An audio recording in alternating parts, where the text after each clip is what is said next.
कुछ मुट्ठी भर लोग विकास के इन कार्यों से बहुत बौखलाए हुए हैं।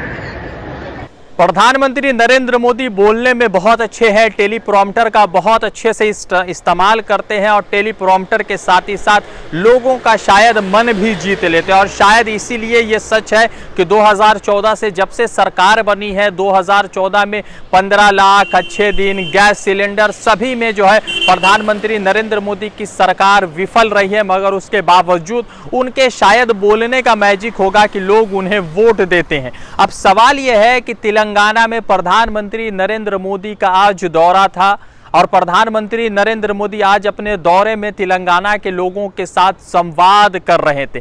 तेलंगाना के हैदराबाद में प्रधानमंत्री नरेंद्र मोदी एक विशाल रैली को संबोधित कर रहे थे और उसी के बाद भारतीय जनता पार्टी के तमाम लोगों ने इस बात की किलकारियां भरनी शुरू कर दी कि 2023 में जब तेलंगाना में इलेक्शन होगा तो भारतीय जनता पार्टी प्रचंड बहुमत से नजर आएगी, सीट जीतती नजर आएगी। हालांकि तेलंगाना में भारतीय जनता पार्टी का फिलहाल 2 सीट है, कांग्रेस 5 पर है और उससे ज्यादा पोजीशन में एमआईएम यानी असदुद्दीन ओवैसी की पार्टी है जिनके 7 सीट है। प्रधानमंत्री नरेंद्र मोदी का हैदराबाद में एक भाषण चल रहा था, मगर इत्तेफाक की बात है कि हजारों करोड़ रुपए खर्चे कर जब प्रधानमंत्री नरेंद्र मोदी की सभाएं की जाती हैं तो सभा के बीच ऐसे भी दृश्य देखने को मिलते हैं कि लोग उनकी रैलियों को छोड़कर अपने घर की तरफ निकलते नजर आते। आज इस तरह से हैदराबाद में प्रधानमंत्री नरेंद्र मोदी का बेगमपेट एयरपोर्ट पर आगमन होता है और उसी बीच जो है तेलंगाना के मुख्यमंत्री केसीआर उनको जो है प्रोटोकॉल को तोड़ते हुए उनको रिसीव करने नहीं पहुंचते,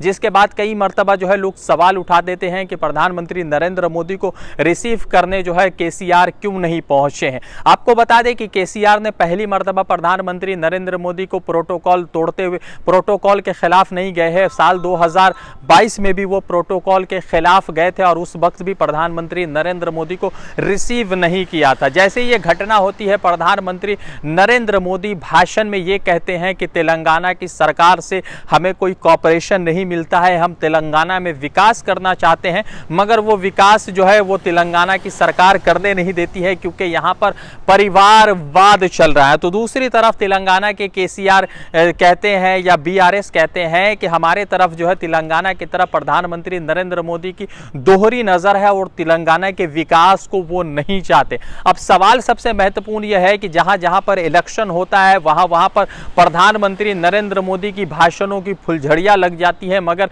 विकास नजर नहीं आता है। 2020 में जब बिहार में सरकार बनती है तो 19 लाख नौकरियां देने की बात होती है मगर जब 2 साल सरकार में रहते हैं तो 1 नौकरियों का कोई आंकड़ा नहीं होता है। मगर जैसे तेजस्वी की सरकार में वापसी होती है तो यही लोग 10 लाख नौकरी की बात करते हैं। वो लोग जो साल 2014 में ये कहते थे कि हम 2 करोड़ रोजगार हर साल देने का काम करेंगे। तो ये तमाम तरह के दृश्य चल रहे हैं, तमाम तरह के नज़ारे जो हिंदुस्तान की सियासत में देखने को मिले। वैसे आपको बता दें कि 2023 में तेलंगाना में इलेक्शन होना है और तेलंगाना के 119 सीटों पर भरपूर तरीके से इलेक्शन लड़ा जाएगा। भारतीय जनता पार्टी मजबूती के साथ वहां खड़ी है मगर सीटों का कोई आंकड़ा नजर नहीं आ रहा है। तेलंगाना के मुख्यमंत्री केसीआर की तरफ से हमेशा ये इल्जाम लगाया जा रहा है कि प्रधानमंत्री नरेंद्र मोदी तेलंगाना को लेकर जो है इतने पॉजिटिव नहीं है और तेलंगाना को लगातार जो है रिजेक्ट किया जा रहा है, उनमें जो है विकास के मॉडल को नहीं लाया जा रहा है। प्रधानमंत्री कुछ और कह रहे हैं, तेलंगाना के मुख्यमंत्री